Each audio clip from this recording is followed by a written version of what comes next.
Hello everyone, मैं हूं आपकी biology teacher from the genius squad. तो आज हम लोग पढ़ने जा रहे हैं चैप्टर 1 जो बायोलॉजी का क्लास 12th का है, उसका सेकेंड पार्ट जो कि है प्री फर्टिलाइजेशन फेजेस।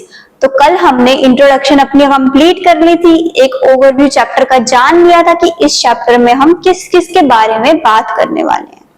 तो आज से हम शुरू करेंगे प्री फर्टिलाइजेशन। इस प्री फर्टिलाइजेशन में हमारे दो पार्ट आएंगे, पहला pre fertilisation 1, then second is pre fertilisation 2।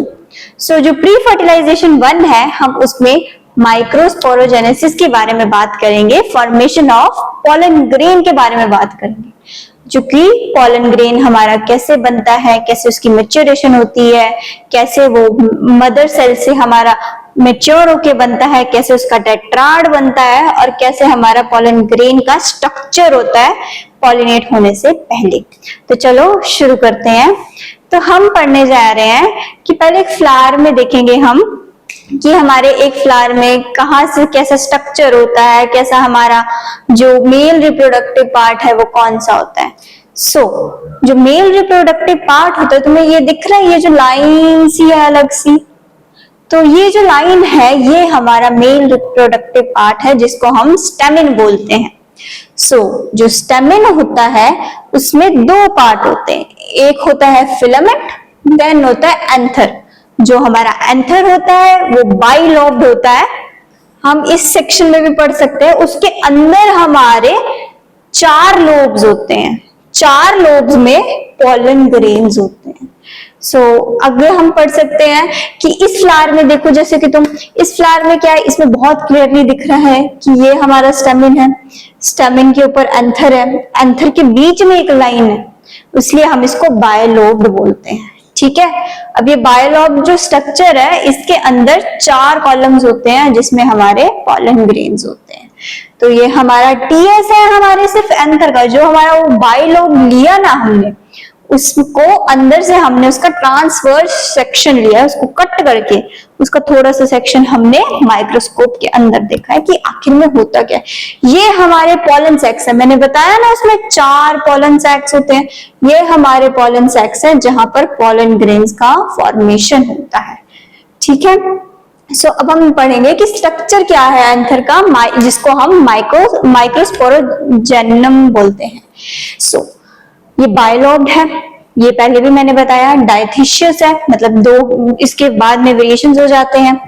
Longitudinal groove है जो उसको कट कर रहा है, मैंने बोला वो बायलोब्ड है, जहां से वो लाइन दिख रही है उसको हम थीका बोलते हैं।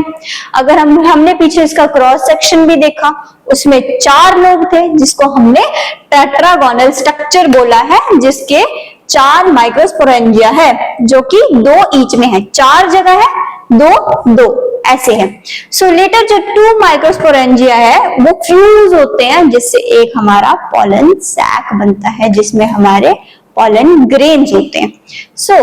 अब हम ये पता कर सकते हैं जो माइक्रोस्पोरेंजियम है वो दिखता कैसा है। एक्चुअली में वो सर्कुलर होता है और उसके सामने हमने टीएस में देखा ना कितनी सारी लेयर्स है पॉलन सैक में पहले, तो वो उसमें 4 लेयर्स है।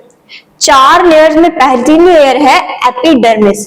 एपिडर्मिस हमारी हमेशा हर एक लेयर में प्रेजेंट होती है, जो कि हमारी एक प्रोटेक्टिव लेयर है जो आउटर कवरिंग संभालती है। देन है एंडोथीशियम, ये भी काफी ज्यादा प्रोटेक्टिंग लेयर है। देन हमारी मिडल लेयर्स हमारी 3 से 4 लेयरें होती है पॉलन सैक से पहले। उसके बाद हमारा टेप्टम है। टेप्टम हमारा काफी ज्यादा एग्जाम के ओरिएंटेड बहुत ज्यादा इंपॉर्टेंट है कि इसका फंक्शन क्या है, क्या इसकी इंपॉर्टेंस है, क्यों ये हमारे लिए इतना जरूरी है। देन जो आउटर मोस्ट लेयर है वो प्रोटेक्ट करती है पॉलन और हेल्प करती है जब वो उसने पॉलन ग्रेन्स डिसेंस करने होते हैं। देन अब हम पढ़ेंगे नेक्स्ट में हम पढ़ेंगे कि हमारा जो एंथर है उसमें हमने क्या क्या किया। ठीक है, अब हम लेयर्स की बात कर रहे थे कि हमारे एक एपिडर्मिस की लेयर है, मैंने बोला ना सबसे पहली लेयर हमारी एपिडर्मिस की है। एपिडर्मिस आप इसमें देख सकते हो, ये हमारा स्ट्रक्चर जो हमने पहले टीएस देखा वो ऐसा थोड़ा डायग्रामेटिक फॉर्म में ऐसा बनेगा। फिर उसका ये छोटा सा हिस्सा हमने बड़ा किया बड़ा किया तो उसमें पहली लेयर हमारी एपिडर्मिस है जो कि हमारी एक प्रोटेक्टिंग लेयर है। देन हमारी एंडोथीशियम है थोड़ा और प्रोटेक्टिंग देने के लिए और प्रोटेक्शन देने के लिए, ठीक है। देन हमारी मिडल लेयर्स है जो एज हमारे न्यूट्रिशन में भी थोड़ा बहुत हेल्प करती है टेप्टम की। टेप्टम मैंने बोला टेप्टम बहुत ज्यादा इंपॉर्टेंट है, क्यों? क्योंकि ये हमारे जो माइक्रोस्पोर मदर सेल्स हैं उनको न्यूट्रिशन देती है, ये सबसे ज्यादा न्यूट्रिशन रिच होती है, उनको ये बाद में चेंज भी हो जाती है मदर सेल्स को न्यूट्रिशन देने के बाद। सो ये हमारे पॉलन ग्रेन की फॉर्मेशन का स्ट्रक्चर है। सो अब हम नेक्स्ट पढ़ेंगे कि एंथर वॉल्स। अब हमने एंथर वॉल्स के बारे में बात किया तो हम इसका थोड़ा सा ओवरव्यू ले लेते हैं। एपिडर्मिस क्या है? आउटर मोस्ट लेयर है एंथर की, सिंगल सेल थिकनेस होती है, मैंने बताया ना सिंगल लेयर है तो थिकनेस प्रोवाइड करती है। ये डिवाइड करती है anti clinically in order to cope up with growing anther. जैसे जैसे एंथर बड़ा होगा तो वैसे वैसे डिवाइड करके अपने आप बड़ी होती रहती है। देन एंडोथीशियम, ये एपिडर्मिस के बाद आती है। ये रेडियली एलोंगेट होती है, मतलब ये रेडियली एलोंगेट होती है ताकि जब वो साइज बढ़ता रहता है और टेंजेंटल वॉल्स की तरफ हमारा न्यूट्रिशन प्रोवाइड करती है। सो हमारी जो नेक्स्ट लेयर है वो है मिडल लेयर्स। मैंने बोला ये 2 से 3 प्रेजेंट होती है, ये डीजेनरेट हो जाती है। हम आगे पढ़ेंगे कि इनके बीच में मियोसिस होता है जिससे टेट्राड बनता है, वो मियोसिस के थ्रू बनता है। जो मियोसिस है हमने 11th के चैप्टर में पढ़ा था कि मियोसिस से एक सेल से 2 बनते हैं, 2 सेल से 4 बनते हैं। हमारा जो पॉलन ग्रेन होता है वो हैप्लॉइड होता है नेचर में, तो वो किस प्रोसेस से बनता है? वो मियोसिस की प्रोसेस से बनता है, ठीक है। Then tapetum, most important layer. So जो टेप्टम है वो इनर मोस्ट लेयर है एंथर वॉल की। ये single layer of cell characteristic है, इसमें डेंस प्रोटोप्लाज्म होता है और न्यूक्लियाई भी होता है। So depending on the behaviour, जो टेप्टम है वो 2 तरह का होता है। पहला है एम्बॉइड टेप्टम जो कि प्रिमिटिव टाइप का, काफी कम प्लांट्स में प्रेजेंट होता है, काफी कम दिखने को मिलता है। ये क्या करता है?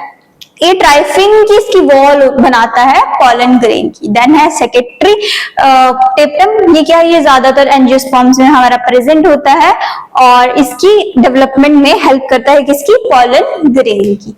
तो अब हम इसमें बात करेंगे कि जो टेप्टम है वो कैसे हमारे को हेल्प करता है। सो जो मैं टेप्टम की बात करूं, टेप्टम यहाँ आता है, ये टेप्टम इंटैक्ट है, मिच्योर हमारे हेल्प कर रहा है, इसको न्यूट्रिशन दे रहा है पॉलन ग्रेन्स को। यहाँ पर भी हमारे ये टेप्टम रिलीज कर रहा है अपना फूड ताकि वो पॉलन ग्रेन्स है वो न्यूट्रिशन ले पाए उससे, ताकि वो आगे चल के हमारे पॉलन्स बन पाए। सो इसका भी टीएस सेक्टर है, ये अमोइबा टेप्टल कंटेंट है और ये टेप्टम की प्रॉपरली लेयर दिखाई है माइक्रोस्कोपिक। सो जो टेप्टम है उसका फंक्शन क्या है? नरिशमेंट प्रोवाइड करना, फॉर्मेशन करना, किसकी? एग्जाइम की। अब हम आगे पॉलन ग्रेन का भी स्ट्रक्चर पढ़ेंगे कि इसमें कौन कौन सी लेयर्स होती है। हमारे पॉलन ग्रेन में भी लेयर्स होती है, ट्रांसपोर्ट करता है फूड मटेरियल को और हेल्प करता है पॉलन ग्रेन की वॉल्स बनाने में। सो स्पोरोजेनेसिस सेल्स, हमने पॉलन सैक में पढ़ा कि अंदर जो सेल्स होते हैं ना, माइक्रोस्पोर मदर सेल, उसको हम स्पोरोजेनेसिस टिश्यू से वो सेल्स बनते हैं। सो जो स्पोरोजेनेसिस सेल रिमेन करता है वो नॉन फंक्शनल रहता है। कुछ जो सेल्स होते हैं जो हमारा एज ए फूड मटेरियल का काम करते हैं, किसको देने के लिए? मदर सेल को। जो मदर सेल है वो मियोसिस करता है, मियोसिस से 1 सेल से 2, 2 से 4 सेल्स बनाता है, इसलिए हम इसको माइक्रोस्पोर टेट्राड भी बोलते हैं, जो सेपरेट आउट होता है और फॉर्म करता है माइक्रोस्पोर और पॉलन ग्रेन्स। जो प्रोसेस होता है इसको फॉर्मेशन करने का, formation of microspore from mother cell, इसको हम माइक्रोस्पोरोजेनेसिस बोलते हैं। सो अब हम पढ़ेंगे माइक्रोस्पोरोजेनेसिस क्या है। The process of formation of microspores from pollen mother cell. Pollen mother cell से जब हमारे मियोसिस के थ्रू माइक्रोस्पोरोजेनेसिस होती है उसको हम माइक्रोस्पोरोजेनेसिस बोलते हैं। जो सेल्स ऑफ माइक्रोस्पोरोजेनेसिस टिश्यू है वो मियोसिस के अंडर जाते हैं। ये मैं बात काफी बार बोल चुकी हूँ पर ये इंपॉर्टेंट है इसलिए यहाँ पर बतानी जरूरी है कि माइक्रोस्पोर वो टेट्राड बनाता है जो अरेंज करता है क्लस्टर में सेल्स को। जो हर एक सेल है वो पोटेंशियल होता है टेट्राड बनाने के लिए, ठीक है। हर एक जो अंदर सेल है, स्पोरोजेनेसिस सेल है, वो इतना पोटेंशियल है उसमें कि वो हर एक मियोसिस में जा सकता है और टेट्राड बनाता है, इसलिए हमारे जो पोलन ग्रेन्स है उनका नंबर इतना ज्यादा होता है। सो ये हमारा पोलन ग्रेन का स्ट्रक्चर है। पोलन ग्रेन में दो लेयर्स होती है, ये वाली लेयर हमारी इंटाइन है एंड द सेकेंड लेयर हमारी एक्साइन है। अब इनमें डिफरेंस क्या है, जो इंटाइन है वो इंटरनल लेयर है, जो एक्साइन है ये मोस्ट इंपॉर्टेंट पार्ट है। एक्साइन हमारी स्पोरोपोलेनिन नाम के एक एंजाइम से बनती है, एक सब्सटेंस से बनती है जो कि सबसे ज्यादा टफेस्ट सब्सटेंस है, ठीक है। सो इसके अंदर हमारे ना जो पोलन ग्रेन है वो दो सेल्स में डिवाइड होता है, one is generative and second is vegetative. So जो उस पोलन ग्रेन के बारे में हम पढ़ लेते हैं, स्पेरिकल होता है शेप में, दो लेयर्स होती है, मैंने बताया exine and intine. Exine made होती है स्पोरोपोलेनिन से जो रेजिस्टेंट होता है कोई भी ऑर्गेनिक मटेरियल के, और इसमें अपर्चर होता है, हमने नीचे एक देखा था जर्म पोर, जहां से जो पोलन ट्यूब है वो बाहर आती है। देन इंटाइन ये थिन है, कॉन्टिन्यूअस लेयर है और सेलुलोज और पैक्टिन की बनी होती है। सो जो पोलन ग्रेन्स है उसमें साइटोप्लाज्म होता है बट सेल वॉल नहीं होती, ये सिर्फ सेल मेम्ब्रेन से कवर होता है। दो तरह के सेल्स होते हैं, vegetative and generative.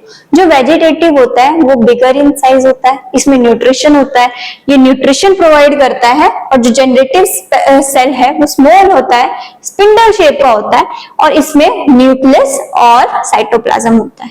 60% of species में पोलन ग्रेन शेड करते हैं टू सेल्ड में। जो हमारा जनरेटिव सेल है वो फर्दर आगे जाके डिवाइड होता है दो सेल्स में, जिसको हम 3 सेल स्टेज भी बोलते हैं। जब वो पॉलिनेट होके पिस्टल पे गिरता है ना, जो हमारी जो पोलन ट्यूब होती है वो हमारा वेजिटेटिव सेल बनाता है और जो हमारी सेल्स होते हैं वो जनरेटिव सेल्स होते हैं, ठीक है।